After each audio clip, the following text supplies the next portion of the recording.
Jadi masalah informasi samawi ya, tentang masalah Imam Mahdi, akhir zaman, Ya'juj, Ma'juj, Dajjal dan sebagainya. Kita iman saja, tapi tidak usah digambarkan. Kalau digambarkan itu nanti repot. Sekte-sekte di Amerika, di Eropa, sampai ke Indonesia itu munculnya ya karena informasinya kayak begitu.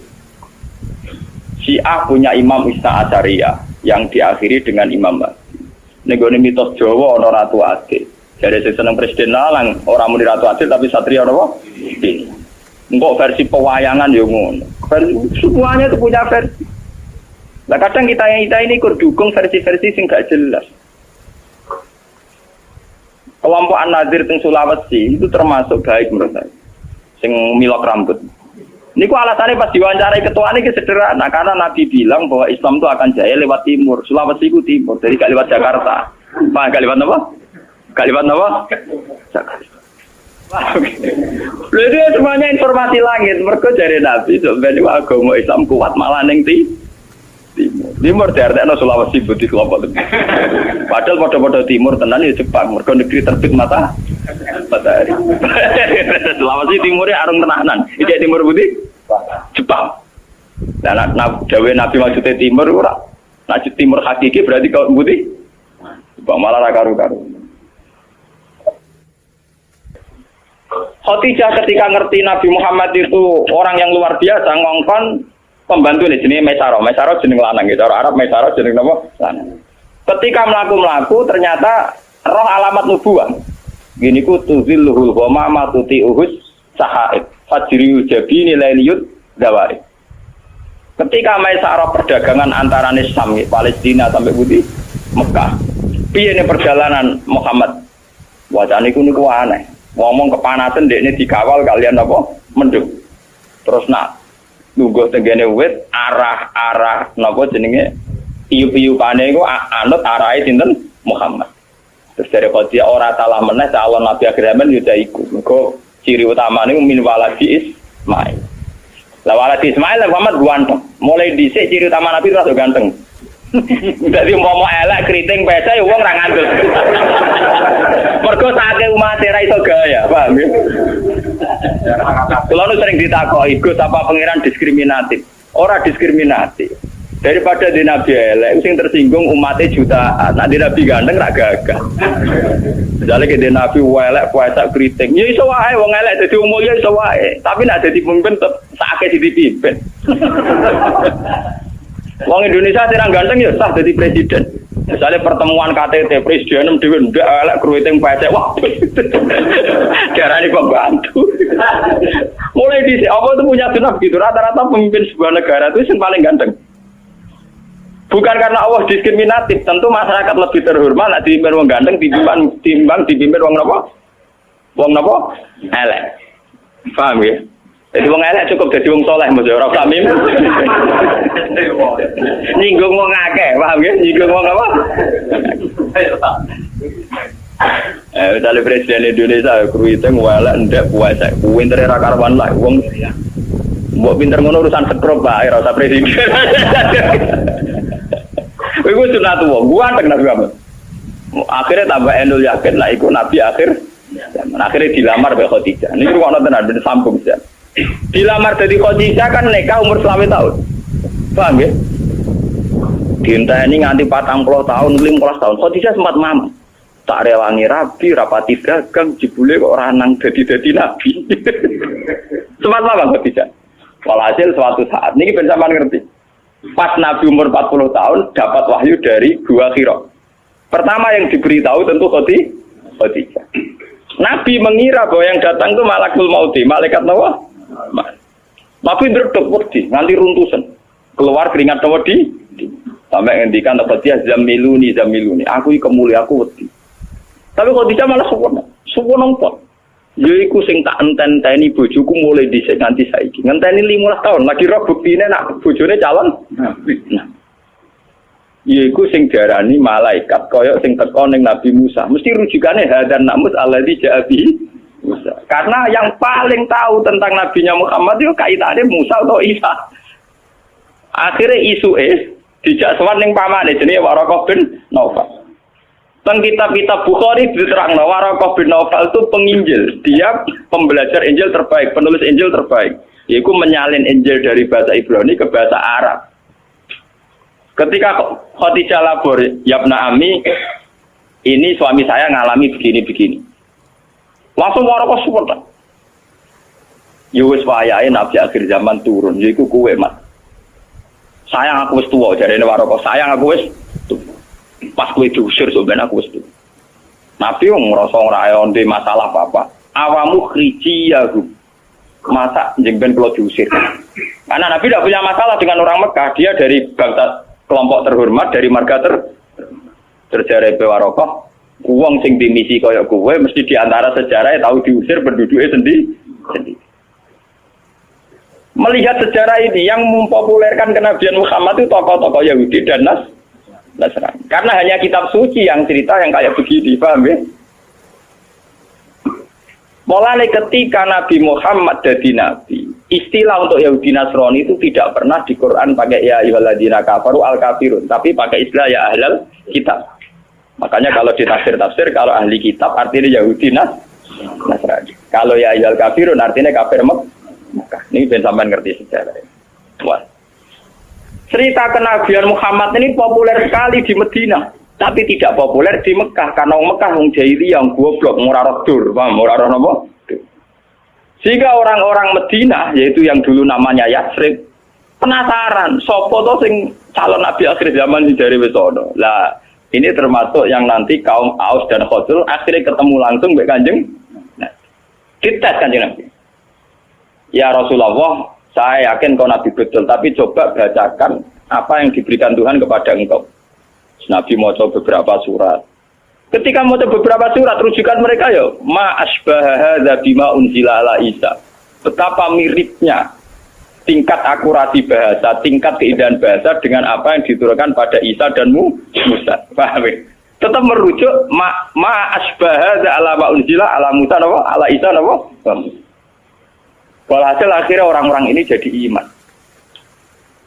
Ketika mereka yakin iman atas nama marga, atas nama keluarga, dipamit no Sayyid Abbas supaya Muhammad diboyong teng Medina. Nabi atas nama junior pamit mbek pamane. Gini ku bapak Ibnu Abbas. Walhasil wala-wali cerita, gak ada peristiwa ayam Mina teng Aqabah, Nabi diboyong teng Medina. Sing boyong gini ku tiang-tiang Yatsrib, kaum Aus mbek napa? Khazraj. Tapi asal usulnya boyong mereka sudah membaca tentang informasi calon Nabi akhir zaman. Bon, walhasil terus sekarang Nabi tinggal mempersiapkan teknis hijrah. Ini yang disebut tentara-tara. Ketika pas malam mau hijrah, dalamnya Nabi dikepung, kalian tiang-tiang kafir. Terus Nabi akhirnya ngangkat Sayyidina Ali film tengkamare, nganggu bajune Nabi keluar. Keluar di papa kalian Abu Bakar teng ujung kampung. Karena Abu Bakar itu orang kaya, dia itu sebetulnya tidak tahu jalan alternatif karena kalau pakai jalan standar pasti dikejar wong kafir. Akhirnya nyewa wong musyrik jenenge Abdullah bin Uraikid. Itu seorang musyrik yang lugu, cara saniki penggembala kambing sing ngerti jalan apa alter. Ini disewa Abu Bakar kon nunjukno Nabi. Nunjukno Nabi akhirnya berhenti istirahat teng Gua Sur. Tenggosor karena lama ngenteni wong musyrik berburu, cara sakniki ngenteni masa reda niku Nabi dari dikirimi Sayyidah Asma. Niku dulure Sayyidah sinten? Aisyah. Asma itu seorang perempuan kuat, ibu-ibu masak, tukang angon wedhus, tukang angon unta, tapi saat itu tujuannya ngirimi sinten? Kanjeng Nabi. Makanya dalam sejarah Islam termasuk paling kuat sinten Sayyidah sinten? Asma. Saking gosor ini kemudian diantarkan Abdul bin Uraikid menuju napa Medina. Lah yang enggak dicatat dalam sejarah itu kan gini. Kelihatan sekali kalau orang Medina itu mukminnya itu sebelum ada Nabi. Jadi wong Medina itu imane itu sedurunge ana Kanjeng Nabi. Mergo untuk informasi sangka Yahudi Lah buktinya apa? Ketika Nabi masuk Medina lagi ketok min saniyatil wada, wong-wong cawe wedok-wedok, cah cilik-cilik, wong sepuh-sepuh semapa kok dhuwur gunung. Tola al-badru napa? Alena. Dadi imane wong Medina ora ngenteni didakwahi. Paham iki ketok ana sejarah imane wong Medina gak ngenteni Didakwai karena Nabi pertama masuk Madinah mun disambut tolak al-badru alaina min saniyatil wajib syukru alaina, kita harus syukur. Mergo ketekanan akhirnya orang Madinah itu diundi siapa yang paling berhak ditempati Nabi rebutan nganti diundi. Mergo wis jadi Nabi tidak ngalami gejolak berarti di Madinah. Nak ngono imane wong Madinah orang ngenteni didakwai Nabi. Larang ngenteni didakwai Nabi kan Nabi di sana beberapa tahun lagi ana wong sing iman, kaya rukun Gunung Kidul ngono iku. Bar dakwah pirang-pirang tahun lagi untuk bojo mulai lah. Niku mboten mulai masuk Madinah langsung disambut tolak al-badru napa? Alaina min saniyatil. Lalu tengene tarik-tarik lucu. Caca putri kepen roh ndi to sing jadi nabi. Lala sing ketok iku Abu Bakar ya ana sing dhuwur loteng mamang. Ora kok terangane Nabi bareng iku biasa. Bareng dirubung wong akeh sing ketok napa? Abu Bakar. Ora sing ketok iku. Bareng ketok tenan Nabi Muhammad ganteng dan gantengnya di atas rata lagi percaya tenan. Lho nek iku jeneng nabi tenan. Lane sing rumong rapati ganteng kiai aja pede nemen-nemen. Cukup dadi wong saleh, cukup dadi wong apa? Ora. Minimal gak elek. Ayo jale nabi tuntune gowang kriting pesek ndek wah matane wong ngono. Sake umate gak pede. Dia pemimpin orang kan? Paham ya? Dados tiga agama ini, Islam, Kristen, Yahudi, sebetulnya dari darah yang sama, dari ideologi yang sama, dari informasi yang sama. Kalau sudah ada kebencian, ada saling bunuh, mesti masalahnya itu politik. Mulai dulu itu masalahnya politik. Kemudian orang-orang Mekah ini terusik oleh keberhadiran Nabi sing ngaku-ngaku, ujung-ujungnya mergo Abi Sufyan, Abu Jahal, Abu Lahab. Selama ini ono sistem sesajen ning Ka'bah mereka yang untung. Ono sistem pungut memungut urusan haji mereka yang untung. Dengan dirombak haji ala Nabi Muhammad tentu mereka tidak untung. Jadi haji itu catat ya, haji itu ibadah jahiliyatan wa islaman. Makanya di sini Nabi mesti wong Mekah ngene musim napa? Haji. Sama nak takut tiang-tiang Mekah, nak darani haji itu musim. Ya napa? Musim. Ya karena memang haji itu boleh dulu ada. Cuma ketika sebelum Islam tentu dengan cara-cara yang jahiliyah. Misalnya tawaf judo. Alasannya orang pantas sowan pakaian sowan pangeran gak lugu. Nah, orang seniman ngoten. Telanjang bukti kejujuran. Mergo ora ana kemunafikan. Nah, kukul ketok kukulen apa anu ketok. Nah, pakaian itu nutupi kemunafikan. Mergo nutupi bawah itu artinya melane wong nganggo klambi iku mulane seniman seneng gambar wong muda. Lah semali radil kan ora musofa digambar wong ayu. Mesine sing jujur ora wong wedok tok, wong lanang iso jujur. Kenapa kalau telanjang simbol kejujuran digambar mok wong wedok? Pak, semali radil kan iku. Lah riyen wong Arab pikirane ngoten, telanjang simbol apa kejujuran. Mulane nak tawa kudu napa? Mutu. Wis macam-macam.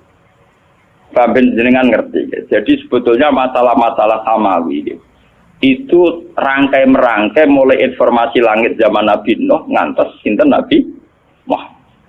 Sakniki masalah samawi sudah ada jelas jeluntrungnya. Malah jadi sesat. Rupa-rupane masalah Imam Mahdi Satria Piningit utawa Ratu Adil. Mesia Mahdiya saiki repot. Dia Eden ngaku dadi Imam Mahdi, mbok ana Solikin Joko sapa dadi satriya napa? Piningit. Mergo informasi langit pancen mulane kula nu bae ulama lan. Ana cerita Imam Mahdi, cerita apa kalau ada hadisnya sudah kita percaya.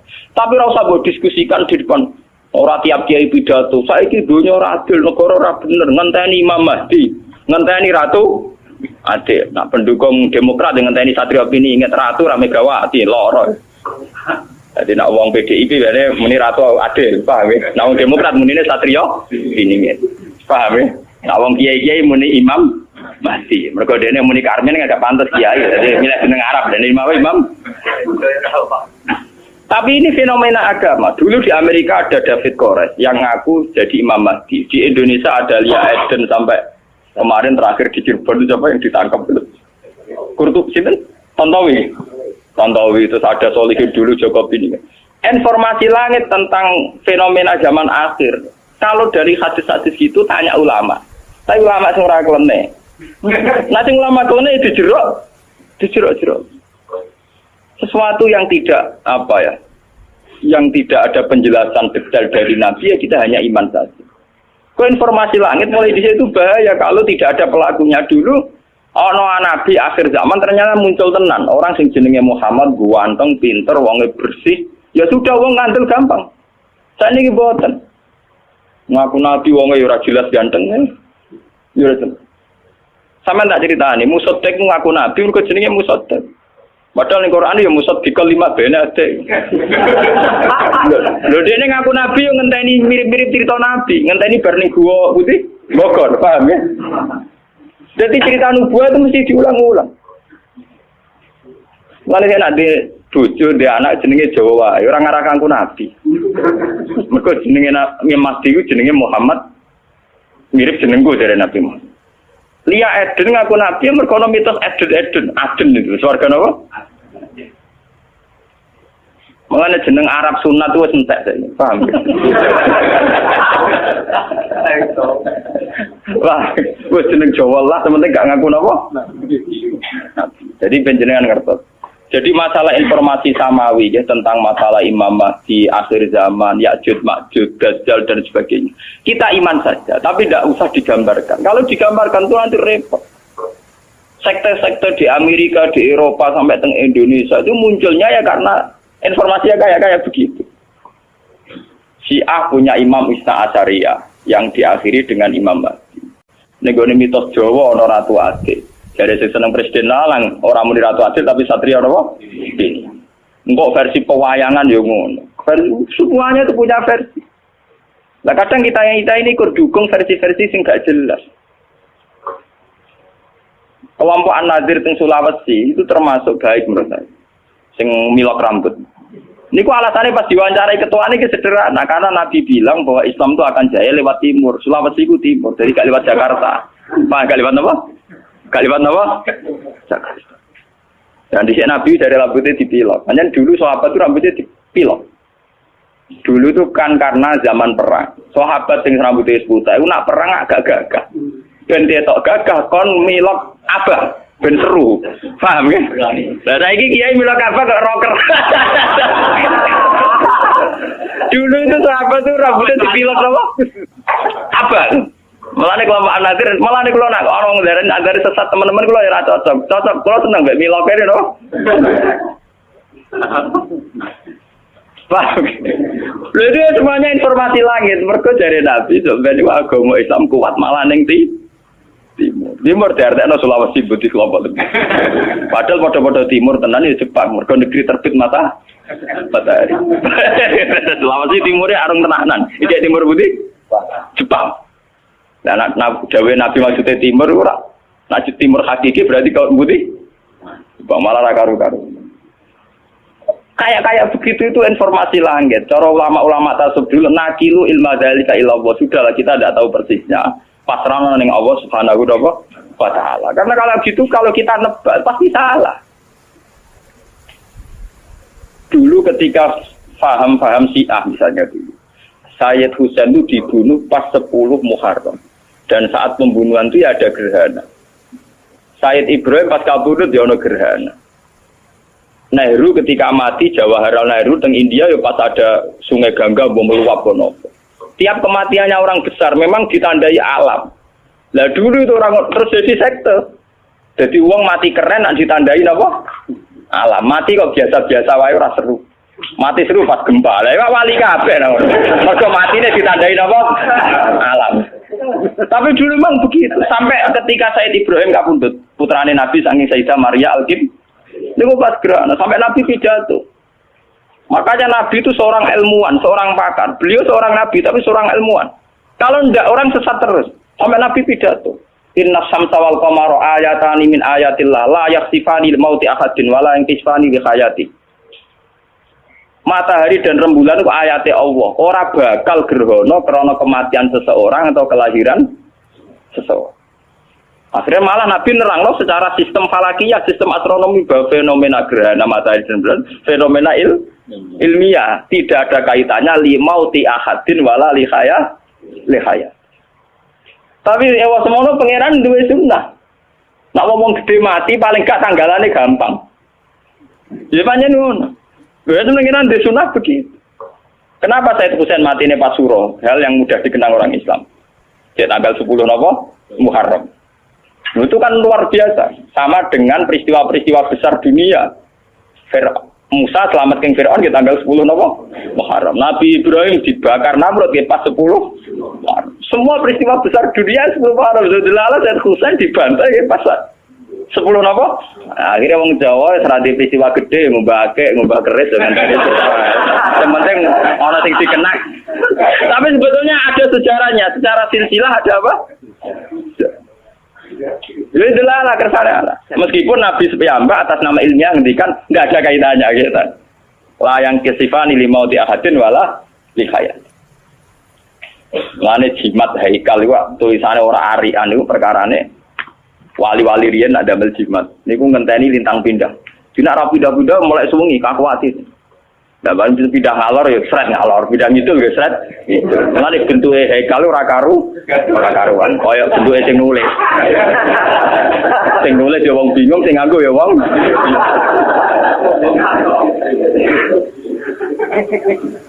Enggak beda wis ruwet, paham ya?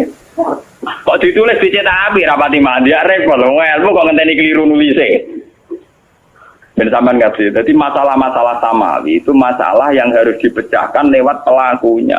Kalau tidak hanya menjadi mitos yang menyesatkan. Coba isu Mahdiyah, berapa sektor yang lahir dari isu Mahdiyah, isu Masihiyah. Di Indonesia saja kita mengalami berapa? Yang angkatan kita saja. Yang kita masih hidup saja mulai Lia Edin ini.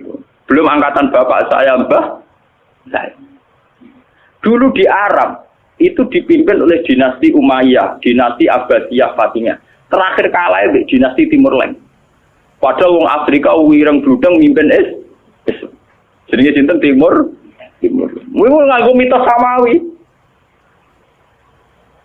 Ya Allah, sebagaimana hanya ada satu Tuhan, maka harus hanya ada satu pemimpin di bumi. Jadi kerajaan yang ini dibasmi mulane jahat-jahat wong riyen napa Timur. Ke alasannya oleh hukum analogi, hukum kias, pangerane sitok penguasa bumi ya kudu napa? Sitok. Paham ya? Lah teng ilmu tasawuf lha Abdul Qadir ngendikan ngoten. Ya Allah anta wahidun fis sama wa ana wahidun fil ardi. Jenengan jago wae repot. Jenengan jago tunggal teng langit, kula jago tunggal teng bumi. Nah, akhire manake digedhingi Wahabi, digedhingi Muhammadiyah. Mergo Abdul Qadir nak dawuh ora karu-karuan. Wong eno bela tapi kadang ra paham, repot. Oh, pokoke dawuhe wali ya takwil kono ya ora paham, to wal takwil. Padahal nek cara tasawuf, dawuh ngoten artinya iki sederhana. Ya Allah, saya ini sendirian di bumi, engkau sendirian di langit. Manane iki sederhana. Kula teng bumi piyambakan, nggih boten kalian sinten-sinten. Jenengan teng langit nggih piyambakan boten kalian sinten-sinten. Kewong nek muka sapa hubungannya ya sama saya tok dengan Allah tok. Hubungan mbak manusia boten enten. Kenapa kok ndak ono? Karena misalnya kok Mustafa baik dengan saya, yang saya lihat juga baiknya Allah. Lah nek padha-padha matur nuwun mbek Mustafa, paling banter Mustafa ngekek dhewe kula 50.000. Padha-padha matur nuwun ndak matur nuwun mbek oksigen. Selama ini orang kan punya klaim gini, lu wong ora butuh wong ya ora iso urip. Kita butuh orang itu hanya kapan-kapan, kadang-kadang. Sajane luwih butuh ning oksigen. Itu sekian detik kita butuh terus per detik. Tapi kenapa kita harus matur nuwun ke manusa, ora matur nuwun ning oksigen? Lah misalnya sama alasane, tapi manusa kan duwe rasa, nak oksigen ora. Lah manusa duwe rasa sing gawe pengira. Oksigen gak duwe rasa sing gawe pengira. Karena itu tertanam betul di otak mereka sehingga mereka ora ono bano koyo sampean kabeh ora ono sing anane pengiran. Mulane Abdul Qadir perasaane aku dhewean Gusti jenengan ya dhewean. Mulane walaqad jitumu nafura ta kama khalaqnakum napa awwala marra. Perasaane tiyang mbek pengiran si dhewean. Jadi sebetulnya dawuh-dawuh ngoten teng ilmu tasawuf iki maknane iki biasa. Itu ilmu dasar, memang ilmu pokok. Kamane wong latihan dadi wali perasaane kudu ngoten. Ono jadi wali kok di murid hilang susah, tamu akeh seneng, wali anyaran. Wali swasta. Ngasine rong khatam ya. Wali-wali saya. Lain wali dadi wali urip napa dhewe? Dhewean kaya ora ana apa-apa.